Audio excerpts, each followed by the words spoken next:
बहुत समय पहले की बात है। एक घने और सुंदर जंगल में एक बलशाली शेर रहता था। वह जंगल का राजा था। सारे जानवर उससे डरते थे क्योंकि उसकी दहाड़ पूरे जंगल में गूंजती थी।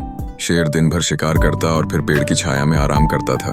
एक दिन दोपहर के समय शेर अपने भोजन के बाद एक बड़े पेड़ के नीचे गहरी नींद में सो गया। चारों ओर सन्नाटा था। उसी जंगल में एक नन्हा सा चूहा भी रहता था। वह बहुत चंचल और शरारती था। वह इधर उधर भागता, उछलता कूदता और अपनी मस्ती में मस्त रहता था। उस दिन खेलते खेलते चूहे का रास्ता शेर के पास से होकर गया। उसने देखा कि शेर सो रहा है।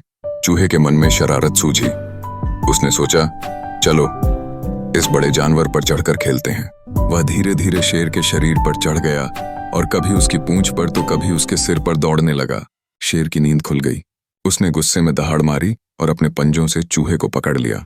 बेचारा चूहा बुरी तरह डर गया और कांपते हुए बोला, महाराज माफ कर दीजिए, मुझसे गलती हो गई। मैं तो बस खेल रहा था। कृपया मुझे जाने दें। मैं वादा करता हूं कि जब भी आपको मेरी जरूरत पड़ेगी मैं आपकी मदद जरूर करूंगा। शेर को चूहे की बात सुनकर हंसी आ गई। उसने सोचा, इतना छोटा जीव मेरी क्या मदद करेगा। बल्कि लेकिन फिर भी उसने दया दिखाते हुए चूहे को छोड़ दिया। चूहा जल्दी से वहां से भाग गया और शेर को धन्यवाद कहा। कुछ हफ्तों बाद एक दिन शेर जंगल में घूम रहा था। तभी अचानक वह शिकारी के जाल में फंस गया। उसने बहुत कोशिश की लेकिन जाल बहुत मजबूत था। उसने जोर जोर से दहाड़ना शुरू किया। उसकी दहाड़ की आवाज सुनकर सारा जंगल कांप उठा। वहीं पास में वही चूहा खेल रहा था। उसने शेर की आवाज पहचानी और तुरंत वहां दौड़ा चला आया। उसने देखा कि शेर जाल में बुरी तरह फंसा हुआ है। बिना देर किए चूहे ने अपने तेज दांतों से जाल के रस्से काटना शुरू किया। वह लगातार काटता रहा और कुछ ही देर में शेर आजाद हो गया।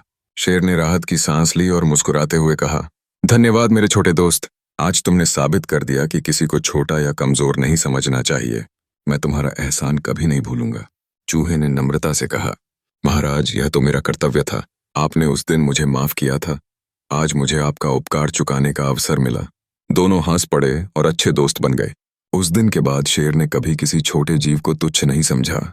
जंगल के बाकी जानवरों ने भी यह सीख ली कि हर किसी की अपनी अहमियत होती है।